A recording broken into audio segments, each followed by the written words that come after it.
Hello everyone, Assalamu Walaikum. How are you all? I hope you are well.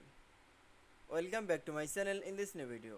Today's video, how to enter new style serial number in Microsoft Excel. So okay, let's start it.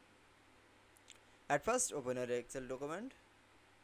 Firstly, then you show the Excel sheet.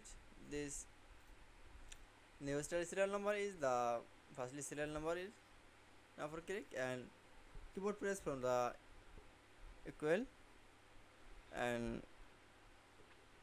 right from the user first bracket row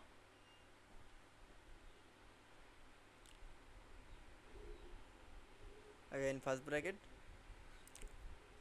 plus 9 3 double 1 again first bracket close. Now click for control enter. That's okay.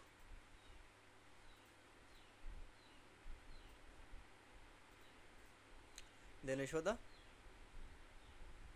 new style serial number in Microsoft Excel.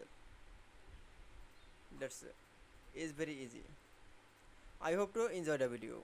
Please like, comment, share and subscribe my channel. Thanks for watching my video.